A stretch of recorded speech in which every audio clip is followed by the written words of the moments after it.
Hello, everybody, and thank you for tuning in to the Liberty Report.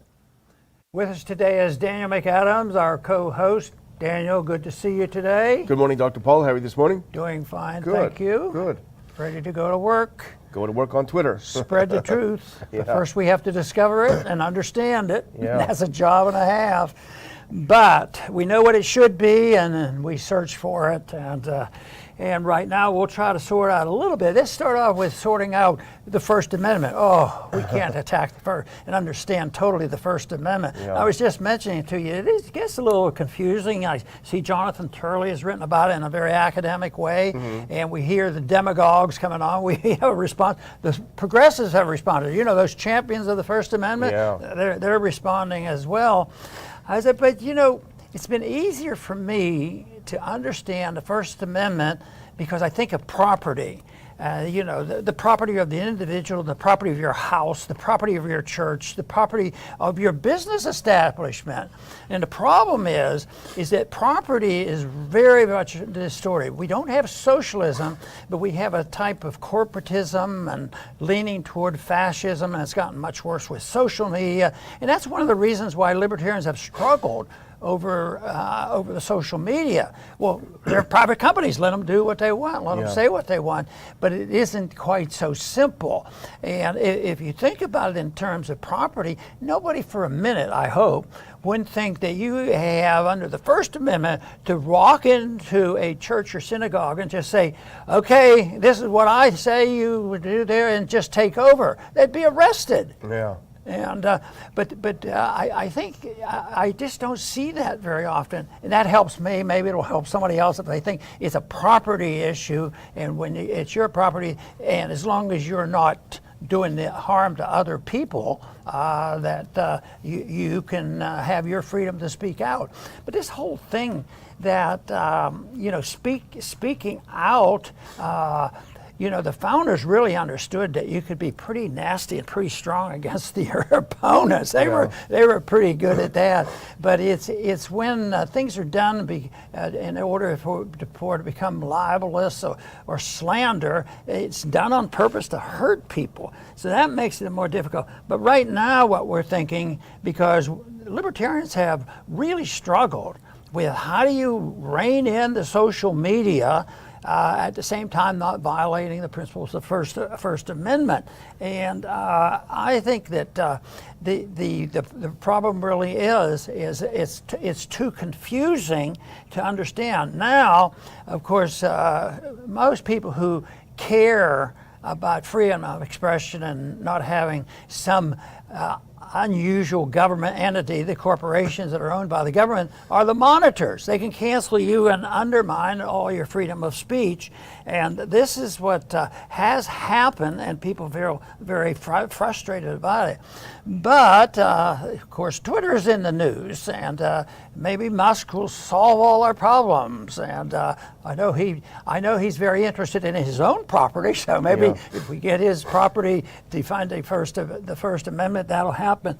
But I think that it's interesting that some truths come out of this, because there are a few people that all of a sudden said that, my goodness, we can't have a large corporation controlling anything, especially if it's somebody that we can't control. Yeah. Oh yeah, we like big corporations if we can control them. But when you say that they're just a little bit nervous about Elon Musk, what he might do, what if he really is the ultimate champion of the First Amendment? That'd be a lot of fun.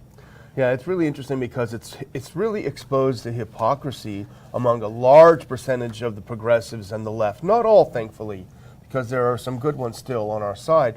But these are the groups that used to champion free speech, absolute free speech everywhere, and they became part of the cancel culture, the cancel crowd, and it started probably before Trump came in power, but it certainly progressed along until now. And it's interesting, and of course Twitter has exploded with the pointing to the hypocrisy among this crowd, because for these past couple of years, as censorship in Twitter became stronger and stronger to a point where it's just unbelievable, they said, well, it's a private company, they can do what they want. And so now when Musk said, okay, I'm going to buy it and turn it into a private company that I own, you can't do that, you can't do that. And it's just, it's interesting to watch the hypocrisy among these people. Alex Berenson just came out with a piece, and he makes a good point. He was banned last year because he wrote something that was true about the vaccine. It's actually turned out to be absolutely true and accepted as true, but he's still banned for saying it. I was banned for saying something true too, but we won't go into that detail. But he makes a good point. He said, not very long ago, Twitter understood its role. When I joined in 2009, its terms of service explicitly declaimed censorship. And this is a quote: all content is the sole responsibility of the person who originated such content. We may not monitor or control the content, and we cannot take responsibility for such content. He goes on to say there were very narrow and very explicit exceptions to that. Child pornography, specific violent threats, encouraging suicide, things that basically everyone would agree would have no place on it because it's related directly to harm. It was very simple. And remember, the then CEO Jack Dorsey said, we're the free speech corner of the free speech movement. Well, that's all been turned on its head. And now when Musk comes in, and I don't know if he'll follow through with what he claims, he's a world-class troll in a funny sense of the word, in a good sense of the word, but we don't know if he'll follow through. But if he does, and he brings back absolute free speech on Twitter, it will be an amazing, amazing thing, I think, for the ability to speak freely. You know, a lot of people over the years, those who oppose libertarianism and real free markets and laissez-faire, they say that's anarchy. There will be no controls. Who's going to regulate and it all? And my argument is that in a true free market where property rights are respected, there's a lot of regulations on it. Your property can't be used to damage other people's property, so therefore you would have environmental controls. You can't dump your garbage in your neighbor's yard, so or your smoke or make the water filthy. So there are controls. Same way in speech, people have license to say and criticize. The criticism is what bugs them, especially if the political opponent feels like they're saying too much and they're getting too close to truth. Yeah. That's when this free speech is good stuff, as long as they don't tell the truth on everybody. Yeah. So then they get excited.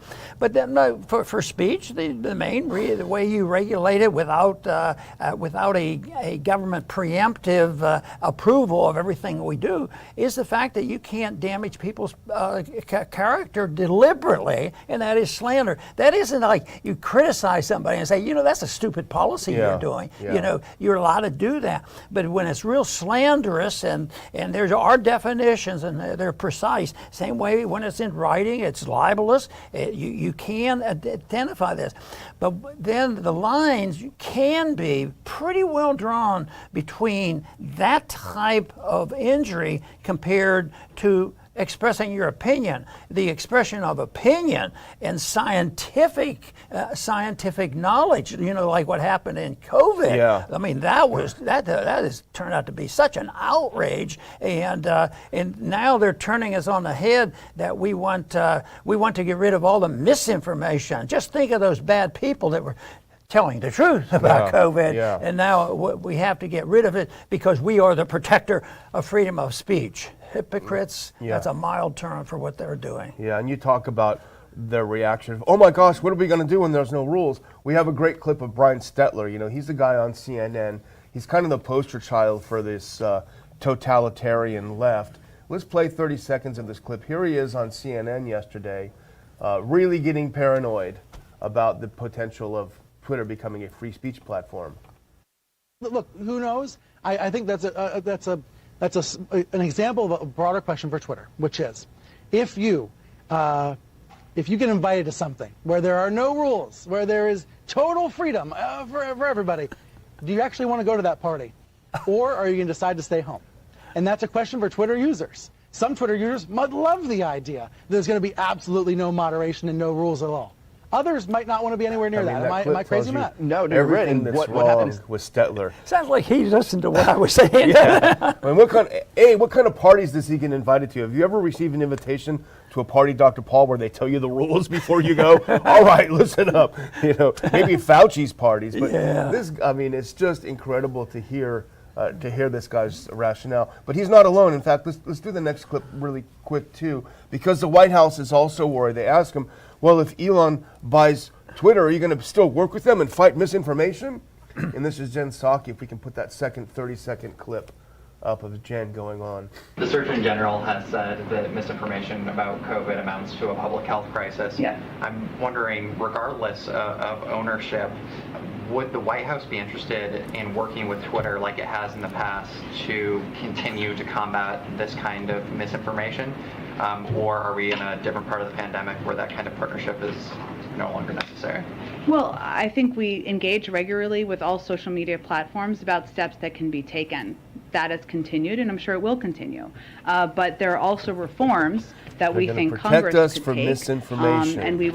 Yeah, that's all they have to do is label it, and that'll take care of it, and they'll be our saviors. Yeah. The funny thing is that a lot of them are furious because how dare a billionaire buy a big piece of media, not realizing that Jeff Bezos, who's on their side. And in fact, let's put this last thing up. This is from the Washington Post. This is just a clip. It's not a. There's a Washington Post article from today. No, from the 18th. Elon Musk wants a free speech utopia. Technologists clap back. And they under the subtitle, Musk's vision of the internet is outdated and doesn't take into account the real world, they say. How dare he? Right. You know, the one thing that bothers me, which is not on top of the list of very many people, but I see it in terms so often about the economic policy. And, you talk about $44 billion. That's a nice sum of money. Yeah. And that's just in their checking account, maybe in their checking account or somebody else's checking account. That's a lot of money. And I wondered if you had sound money, these kinds of figures would be thrown around.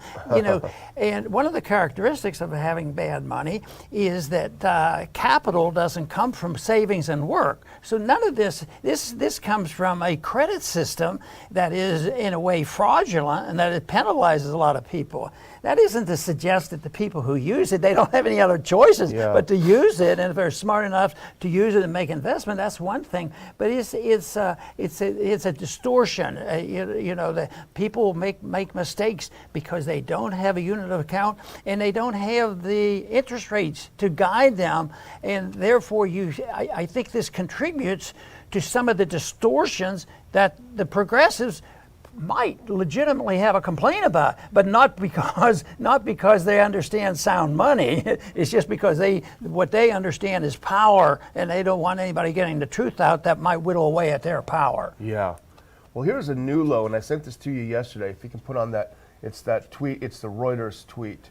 And this is really a new low, and it's really, unfortunately, it marks the continuing decline of an organization you and I both worked with on Capitol Hill and had respect for, and that was the ACLU. Human rights groups, including the ACLU and Amnesty International, raised concerns about hate speech on Twitter and the power that Elon Musk, a self-described free speech absolutist, would have after his accusation. The ACLU was worried about free speech. I never thought I'd see that headline. No, they've really gone downhill.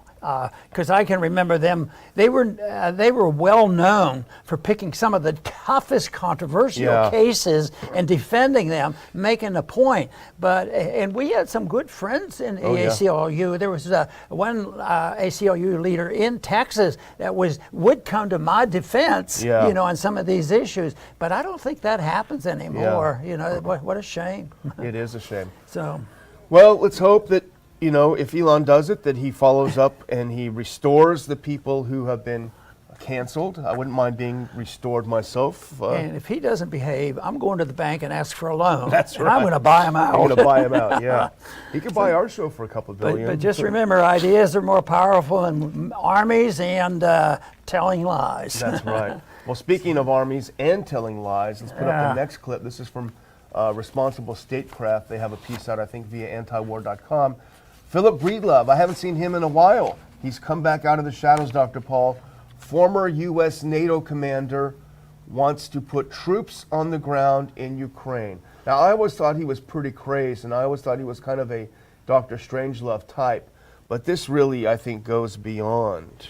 Oh, no, the whole idea of the original so-called intention of NATO and what they're doing, of course, they're doing exactly the opposite. They're the precipitators of the problems that we have. And yet there were only a few that knew and understood this when it was being formed, that watch out, what it might morph into is not exactly a peacekeeping mission. And I think this is very, very bad news in a practical sense, but not a bit surprising, because it's such a distortion.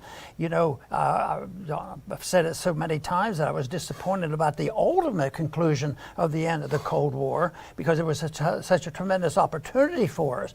But no, you know, the Cold War brought us some benefits, but it also you know, messed up a balance of power that seemed to work a lot better than the way it's working right now. Yeah. Because you know, if you have two people that are equally capable of exerting their efforts, that might more likely happen than if one side, right now there's one side, the NATO side, what do they have, 130 countries like this? You know, there was one comment today that meeting that they held in Germany talking about the weapon, they said yes, other members, but other potential members. Yeah. They were non-members and talking about the war.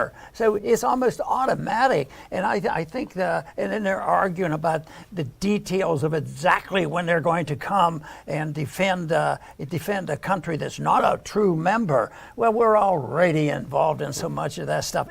Directly and indirectly, and most people know that our empire is to be defended. And the tragedy is people, many citizens of this country, our country, are not well aware of what empire means and what all goes on. Yeah. You know, and in a way, people want pride in their country, and I have pride in our country. And when they have done in the past a lot of good things, and we've been very productive, but the pride comes too often on militancy, Yeah. you know, and aggressiveness. That I don't like. Well, it's easy to think that maybe Breedlove in his retirement, he's tired of playing golf, he misses the good old days of putting on that uniform and being a tough guy. But in fact, he was named in the article where he's quoted as being one of the senior advisors to Biden on Ukraine. So this guy has the president's ear. And here's what he said in the interview. So what could the West do? Well, right now there are no Russian troops west of the Dnieper River. So why don't we put NATO troops into Western Ukraine to carry out humanitarian missions and set up a forward arms supply base?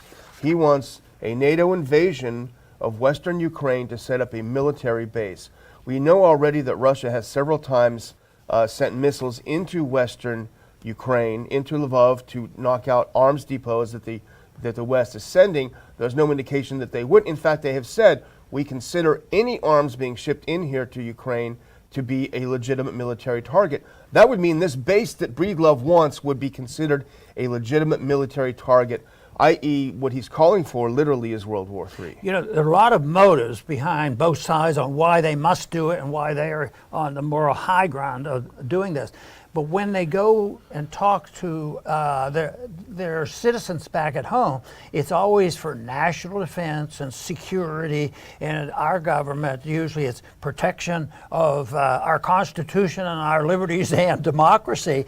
But they have to take something that is very sinister and turn it into something very patriotic, and the people could join in. And how do they do that? They have to paint the other people as very bad people, even worse than they really are, worse than they are, you know. And that was certainly the case in the Middle East. The dictators in the Middle East weren't exactly saints, but they weren't what they were painted to be in order to get a whole country like the United States to think Saddam Hussein has to go, Assad has to go, you know, on and on. We'll get rid of these people and make it a better world. And their salesmanship has been pretty good. And of course, that's one of our goals. At least that's my goal, is try to find out what's really going on and encourage people to see this with you know, a little bit more balance, to know exactly what's happening, to try to try to get other people to not fall into the trap of saying, oh, if you don't go along with me, you're un-American. You're even to the point of not agreeing on medical care, they'll call it treasonous. You're committing treason. People are going to die because of your taking these positions. And certainly in a military sense, that's what you get accused of. Americans really need to wake up, especially conservatives, because by and large, they are very wrong on this and they are very dumb on this. But they need to wake up as to what's happening. These are the people who are so incompetent, they couldn't even plan an orderly exit from Afghanistan. And now they're planning us into World War III. The conservatives who love the military need to look at the people who run the military, people like Milley and the others, all the woke generals, and fall out of love with these people because they're not looking for American interests. That's for sure. Well, speaking, you mentioned money. Let's put up the next clip because this is our next topic. Also from Responsible Statecraft. It's their day today, I guess. But they had a couple good. This is from Bill Hartung, who's always good. Global military spending tops $2 trillion for the first time, Dr. Paul. And this is a study from the Stockholm International Peace Institute, where they discovered that over $2.1 trillion in 2021 was spent. Over 38% of that was spent by the U.S. Yes, and I argue that it was a lot more. Yeah. Can't prove it, but my suspicions on something like this, most of the time they work out that way because so much of government is done in the secret. And one way you really hide finances is if you have a total fiat system of money run by a central bank that is the world central bank of the world central bank, the reserve currency of the world.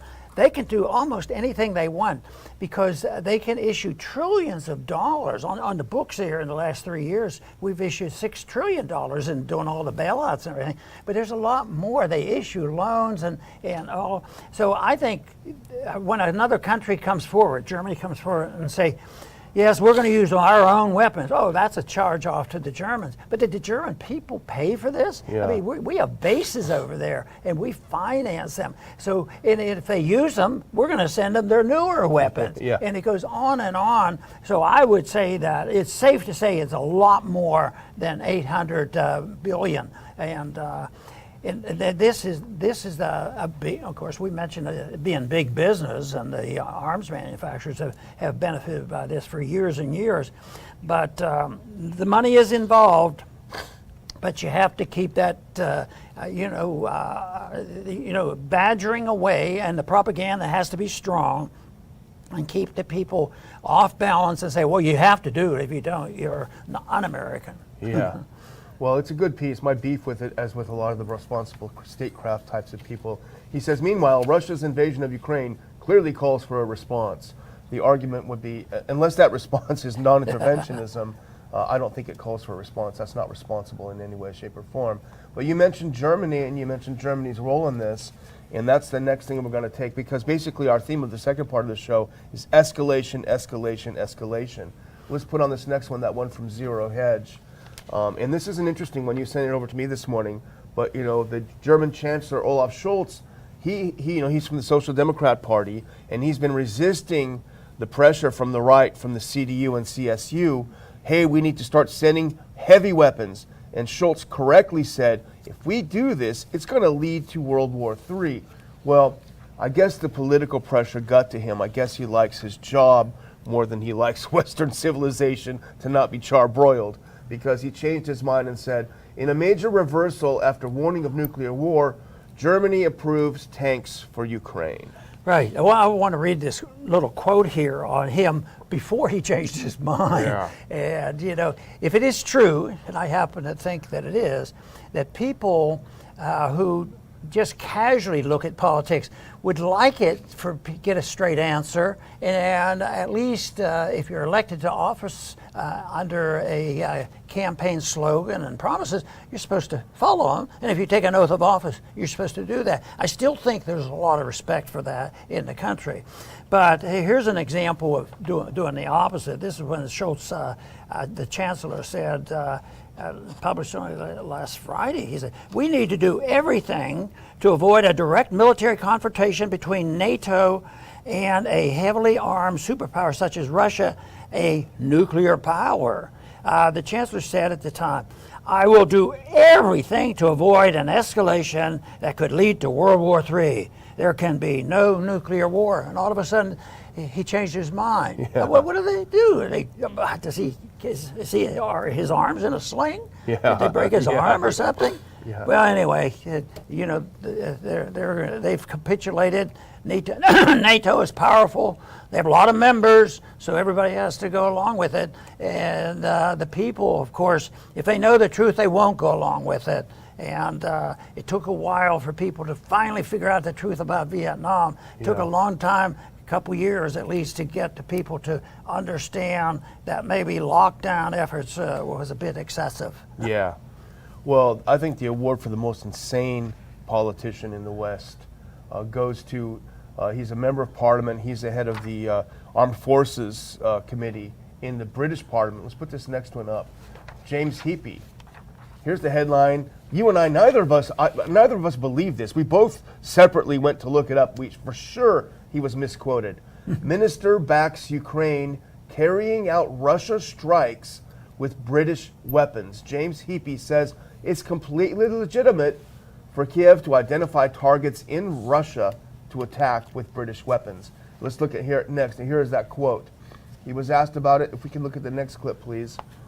He said, it's not necessarily a problem if British donated weapons were used to hit sites on Russian soil. You know, this is getting awfully close. And here's what he said about Lavrov. Here's basically why he didn't think that Russia would get annoyed over getting blown up with British weapons. Put this next one on. This is from a Daily Mail article, also quoting him. Here's what he said. He doesn't see an imminent threat of escalation in Ukraine. He dismisses Lavrov's, that's the Russian foreign minister, warning that this could go nuclear if you keep doing this. He dismisses it as bravado. Here's the quote from Heapey. Lavrov's trademark over the course of 15 years or so that he has been the Russian foreign secretary has been that sort of bravado. I don't think that right now there's an imminent threat of escalation. So what if he's wrong? More trouble. And this is a typical example of how wars expand. It's the miscalculation, the wishful thinking. If we do this, we're tough, we're bigger. And you know, right now, there's been so much proof. Vietnam proved it. The bombs and the money spent and the planes doesn't make the decision on who wins the war. And they don't realize that the escalation can occur, and they pretend that if we do A, B is going to happen. It's sort of like in economics. You know, you can't have economic planning. Evidently, you can't have this calculation in military and say, if we do this, this is what's happened. We understand the enemy. I went to college and took a course about Russian history, so I know what they're going to do or whatever. So it's a miscalculation. And I think that's what they're doing right now. That's why we mention all of these issues. The little thing you think this one is more grotesque about crossing the boundary line. Yeah. This is even their silly invisible rule. Oh, well, you don't cross this boundary line to bomb. Yeah, but technology is permitting them to do just about everything. Now they have drones and everything else. But this is probably not going to just disappear and not happen again. This is likely going to see some retaliation equal to what they've done. And it doesn't matter what you think about Russia, and it doesn't matter what you think about the attack.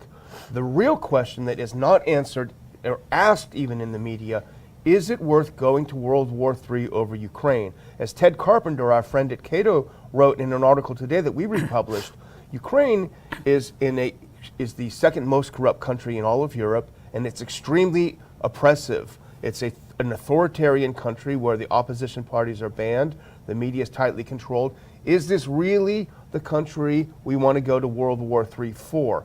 That's the question. Now, Heapey says he doesn't mean it when Lavrov warns, but they warned in December. They said if we don't sit down and talk about security in Europe, there's going to be a war.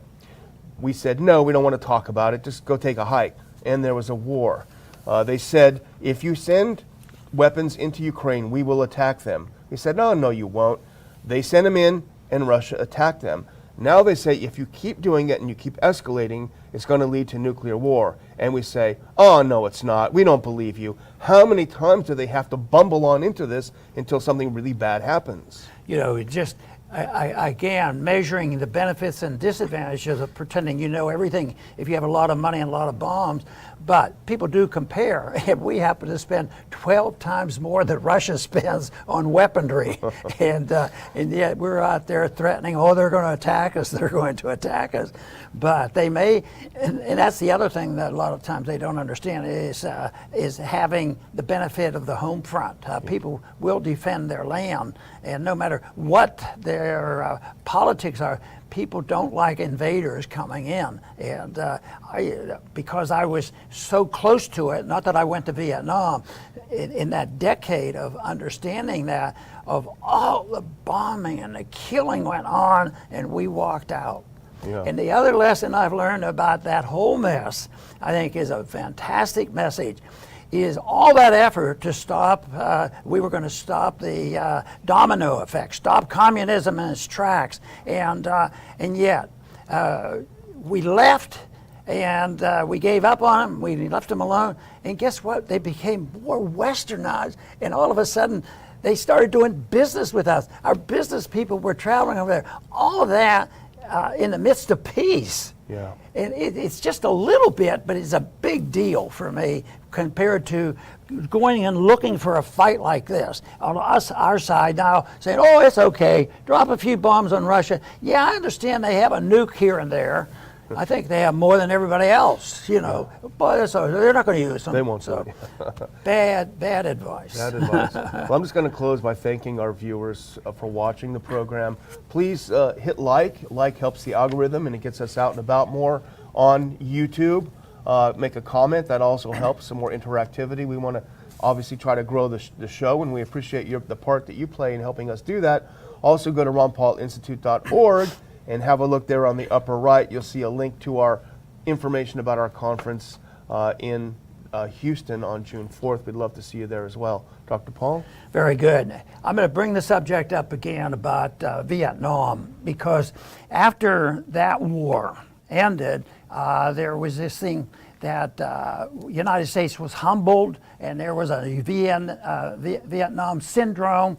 The Americans were not anxious to get involved, and which was so, and but it was negative for the military-industrial complex, and they were anxious to have a president that would reverse that. And that happened with H.W. Because of the Persian Gulf War and going into the Middle East, because they had to have victories. They couldn't leave. And that's why we ended up for 19 and 20 years in some of these wars, because they wanted to erase, you know, the humility of losing that war in Vietnam. So it's not complicated. I just think people need a couple basic principles. People should and do for the most part want to live in a peaceful world and a prosperous world, and yet governments are at fault, and they're the ones who design it. The people are the contributor factors because they're careless, and they either encourage or allow these people to run our lives. The founders tried to set up a system, the government would be the people, not the bureaucrats and the politicians who end up telling us how to live. It's available, it's not complicated, and I'm always disappointed that we can't sell that message a little bit better, because it's so superior to the authoritarians who are saying, we'll take care of you, just do as we tell you. I want to thank everybody for tuning in today to the Liberty Report. Please come back soon.